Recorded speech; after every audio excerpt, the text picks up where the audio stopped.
Yo, what's good everyone? Welcome back to the channel, and on today's video I came across an article in Podium Runner, and the article is titled Elite Training for Mortals, 5 Key Principles for Every Runner. So I just wanted to go over these key principles because I think that they can really benefit you, at least when you're training for something specific. So perhaps a half marathon or a marathon. Those are the instances when I think that these training tips are really going to help you. Well, actually there's only one that I think is specific for the half marathon. In fact, you know what? I go down as far as 5K and 10K as well, but there's only one that I think is specific to a race distance. The other 4 I think we can incorporate into all of our runs to make us as good as we can be. Oh, and this is also the weekly running and training vlog where I want you to let me know about your last week of running. I want to hear about your successes, and I definitely want to hear about your setbacks. Let me know in the comments below. Okay, so the premise behind this article and how Matt Fitzgerald kind of came up with these principles was 3 of America's top marathoners, Lindsay Flanagan, Dathan Ritzenhein, and Jared Ward. They sent in their training. It was kind of like a snapshot into how they were training in the lead up to the Boston Marathon. So while elite runners do train a lot more specific, they definitely train a lot more volume than most of us out there. There are a lot of similarities that we can pay attention to. I think the main takeaway when we're looking at the training practices of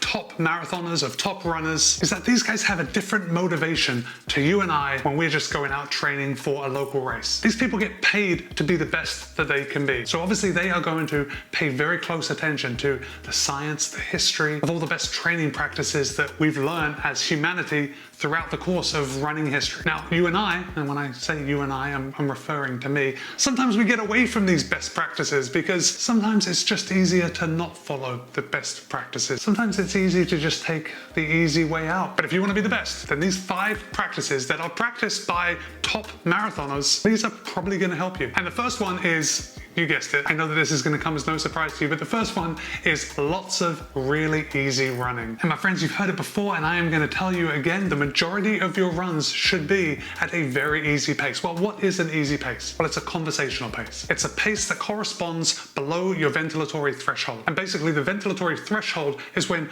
your breathing surpasses the normal ventilation rate. And that's where we get the sing test or the talk test. You need to be able to talk in complete sentences. If you find that you're gasping for breath after taking a couple of words, you're running too fast. And you probably won't be surprised to find out that they follow the 80-20 rule. So 80% of their miles are at a very easy pace, below that ventilatory threshold. 20% are harder efforts. And when you're running 100, 120, 130 miles a week, that's a lot of easy running. The second principle that elite runners follow in order to make their running the best that it can be is doing lots of other things other than just their running. Or I should say, they do things that support their running. And the article mentions strength training, swimming, elliptico, wearing compression boots, physical therapy, yoga, going to the chiropractor. And basically these runners are taking care of their body so it can perform its best when it needs to. You're spending all these hours training, and when you're not training, that's when the gains happen. So we all know we need to get more sleep, but we also need to take care of our body doing other activities to strengthen it for the running. Look, I get it, it can be very hard to squeeze in these extra things. I'm sure a lot of you barely have time to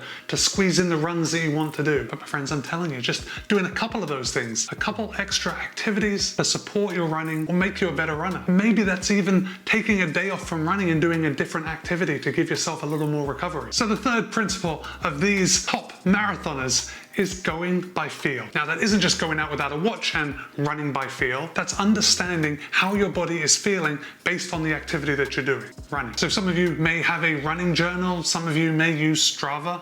You'll notice there's a little box under your Strava activity where you can add notes. That is a great place to add how you were feeling on any particular run, because it's important to keep track of it, especially if you do something that causes perhaps an injury, or you do something that is actually beneficial. So perhaps you get a really good night's sleep and then you go out and you find yourself running faster than you have a couple of days ago on the same course. Well, this would be a great time to record that you got a good night's sleep before that run. And then, because our memories probably won't remember that run as we look back, you have to put in there that I ran faster because I slept better. You have to put in there that I ran faster today, I was feeling really good, and I got 9-10 hours sleep. Just make sure you spell it out for your future self. If you don't, you'll look back at that run and you might not be meeting that same pace the next time you do that course. Then you start feeling bad about yourself. But if you add those notes, if you record how you feel, you'll know what led to those results. So the fourth principle that elite runners follow is being fixated on pace. This was the one that I was alluding to in the beginning about how I don't think it fits unless you are actually training for a specific event. Because when I'm not training for a specific event, sometimes I like to run by feel. feel. And by feel, it might mean going out for a tempo run and kind of just winging it. Some days it's going to be faster, some days it's going to be slower, but that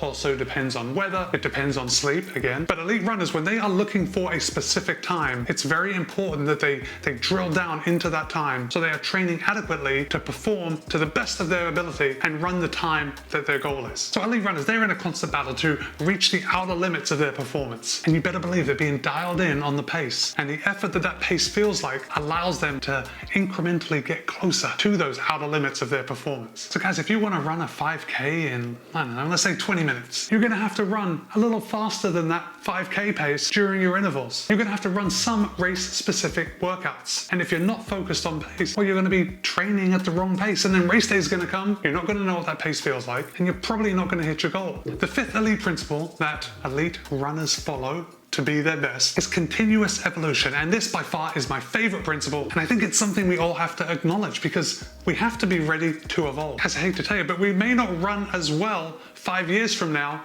as we are running right now. That's because generally speaking, things change as we get older. We have to adapt, we have to overcome. And as we get older, sometimes recovery takes a bit longer. We might not be able to run the distances that we once did. We might not be able to do as much speed work as we once did. You may find that you need a little more cross training in order to keep your body feeling good, to understand how your body feels. That way you can track it over time and you can evolve to be the best runner you can be at every stage of your life. So there was a time, maybe 10, 15 years ago, right, more towards the beginning of my running journey, where I would go out for a run and I wouldn't be happy if I ran any mile over 7 minutes and 30 seconds a mile. Now there were some days that first mile was a bit of a slog, but I always managed to do it. Nowadays, I know that I can't go out and I can't bust out a 7 minute and 30-second mile cold right from the house. I need that time to warm up a lot more now than I used to. So now my first mile is usually low 9s, and I've learned that over time that makes my entire run better. That slow first mile, that slowly getting used to it, warming up, makes my entire run more enjoyable. I want to know from you, how have you evolved as a runner?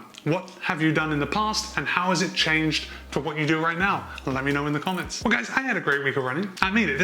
I had a really good week of running. Remember I had that hamstring issue last week that made me take 3 days off? Well, I'm still kind of feeling the novelty of being back running. Now, I started off on Monday with 7.6 miles easy, but I did throw in 10, 30-second kind of pickups with 30 seconds recovery in between. Kind of strides, probably not as fast, just kind of getting my legs turned over. And I ended that Monday run feeling absolutely epic. Just those little pickups really do it for me. On Tuesday, I ran another 7.6 miles, but this time I didn't do any pickups. It was just nice and easy, so had a really good time with that too. You know, honestly, there is a theme here. Most of my runs, I end feeling really good. Even if I don't feel like it in the beginning, I'm feeling really good by the end. Wednesday, I managed to knock out 10.2 miles again, nice and easy. But by Thursday I ran 10.1 miles. But I did include 5 miles at tempo pace. And guess what? I was feeling really good the whole day because of those tempo miles. It felt really good to kind of shake the cobwebs out, run fast for a bit. I decided to take Friday off. Now usually Wednesday is my day off, but I usually rotate it between Wednesday and Friday depending on when I'm working. And this week, Friday just worked out better to have as my day off. But Saturday I went out, it felt really good. It was a very chilly morning. I managed to knock out 7.5 miles, very easy. Now I did notice that my pace was a little quicker on Saturday just because the temperature was so nice, but still it was an easy run. And then on Sunday, I wrapped up the week with 8.2 miles. I did run over to the mall and I did some hill repeats up and down the car park. And as always, you guys know that hill is nothing to write home about, even though I mention it every time I do it. And that brings my run total for the week to 51.24 miles, which is about 82.5 kilometers. And of course, I did spend some time on the Peloton. This week I knocked out 124.22 miles, which is right around 200 kilometers. All in all, a pretty good week. I feel pretty good about this week, even though my mileage wasn't as high as I like it when I'm peaking. I feel really good with the workouts that I did do this week. Guys, don't forget to tell me about your week of running in the comments. Be kind, be happy, run well. I'll see you in a couple of days.